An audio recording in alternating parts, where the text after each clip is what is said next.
ملاحظہ کیجیے، رونے کے ساتھ جس پہ بہت ہنس رہا ہوں میں، رونے کے ساتھ جس پہ بہت ہنس رہا ہوں میں، اس حادثے میں لطف کا پہلو زیادہ ہے۔ اور دیکھیے وہ تو ہے مجھ میں جس کی حفاظت کے واسطے باہر سے خاردار بنایا گیا مجھے، نہیں ہے میرے دکھوں کا میرے سوا کوئی، خیال اس لیے رکھنا ہے مجھ حزین کا مجھے۔ کیا مسیحائی کے تصور میں پشیمانی کا تصور بھی ممکن ہے؟ مجھے ایک شعر ایسا بھی ملا ہے جو یک وقت دونوں کیفیات کی غمازی کرتا ہے۔ رشتوں میں احساس تحفظ اور اس تحفظ میں کوتاہی کا یہ زاویہ بھی اردو شاعری کی زینت بن گیا ہے۔ یہاں ترجیحات کے بجائے میلانات کو دخل حاصل ہے۔ ہم معاملات میں اکثر اوقات اس غلطی کے مرتکب ہوتے ہیں۔ گمسم ہوں بیوی بچوں کی جانیں بچا کے میں، ماں کی طرف تو دھیان گیا ہی نہیں میرا۔ گمسم ہوں بیوی بچوں کی جانیں بچا کے میں، ماں کی طرف تو دھیان گیا ہی نہیں میرا۔ ڈاکٹر کبیر اتھر کے تصور مسیحائی میں روح اور جذبے کا ایسا امتزاج بھی ملتا ہے جسے تخلیقی سطح پر بیان کرنا نہایت فنکارانہ صلاحیتوں کا مظہر ہے۔ وہ عام ذہن کے تمام ممکنہ زاویوں سے الگ ایک نئے زاویے کی جستجو میں رہتے ہیں اور اسے ڈھونڈنے میں کامیاب بھی ہو جاتے ہیں۔ میں حد درجہ اعتماد سے کہہ سکتا ہوں کہ ڈاکٹر کبیر اتھر نے اپنے مجموعہ کلام نم کے عنوان کا انتخاب اس شعر سے کیا ہے۔ تکلیف میں ہوں پیاسے پرندوں کے غم سے میں، تکلیف میں ہوں پیاسے پرندوں کے غم سے میں، کچھ کو بچا بھی سکتا تھا آنکھوں کے نم سے میں۔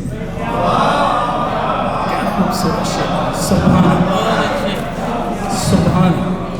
تکلیف میں ہوں پیاسے پرندوں کے غم سے میں، کچھ کو بچا بھی سکتا تھا آنکھوں کے نم سے میں۔ آنکھوں کے نم سے پرندوں کی پیاس بجھانے کا تصور میرے مطالعے میں پہلی بار آیا ہے۔ ویسے بڑی تعداد میں ایسے شعر موجود ہیں جو اپنی تزئین و ترتیب میں پہلی بار پڑھنے میں آئے ہیں۔ کارے مسیحائی میں آخری حد تک جا سکتے ہیں، البتہ وہ اپنی ہمت اور حوصلے کی راہ میں تھکن سے انکاری نہیں ہے۔ اس کے باوجود امید کا دیا بجھنے نہیں دیتے۔ اس شعر کے کئی زاویے کاری کی توجہ کھینچتے ہیں، ملاحظہ کیجیے۔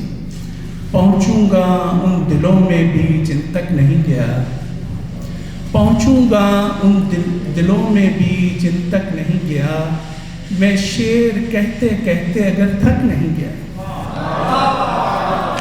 پہنچوں گا ان دلوں میں بھی جن تک نہیں گیا، میں شعر کہتے کہتے اگر تھک نہیں گیا۔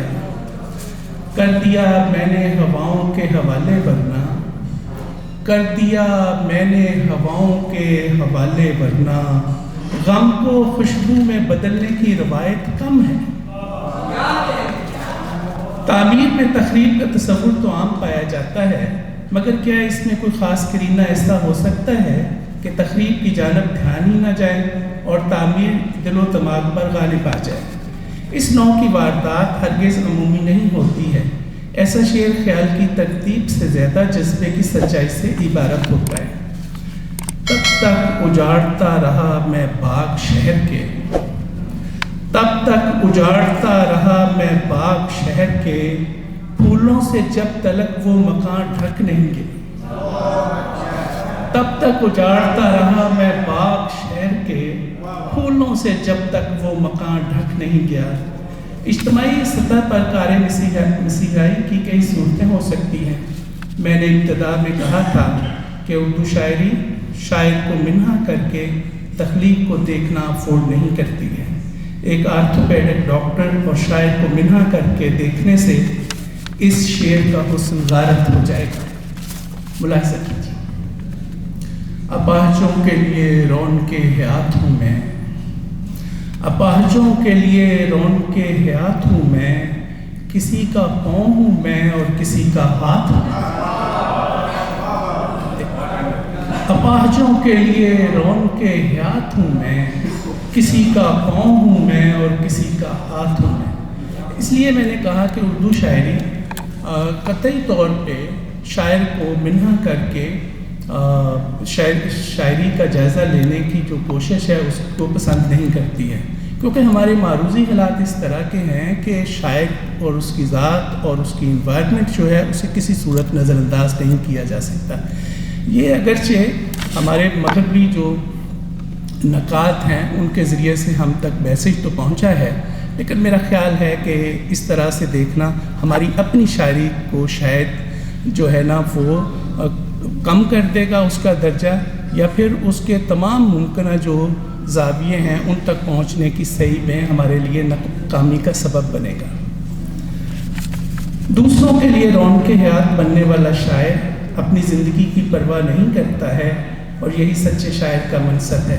وہ صرف شعر نہ کہے بلکہ جب کبھی کچھ کر گزرنے کا موقع آئے تو سینہ تان کر کھڑا ہو جائے۔ گو درج ذیل شعر صرف مشاہدے کا مرہون منت ہے، اس کے باوجود اس طاقت سے انکار ممکن نہیں۔ جان گوا بیٹھا ہوں میں اوروں کے جھگڑے میں، جان گوا بیٹھا ہوں میں اوروں کے جھگڑے میں، ہمت کی تھی خوابوں کو تعبیر دلانے کی۔ کار خیر اور کار مسیحائی ایک ہی پودے کے دو مختلف پھول ہیں، کبھی کبھی یہ دونوں ایک ہی شاخ پر اکٹھے ہو جاتے ہیں اور اس طرح ان کی قدر مزید بڑھ جاتی ہے۔ وہ راست فکر شاعر ہیں اور اس نوعیت کے درجنوں مضامین نام میں ملتے ہیں۔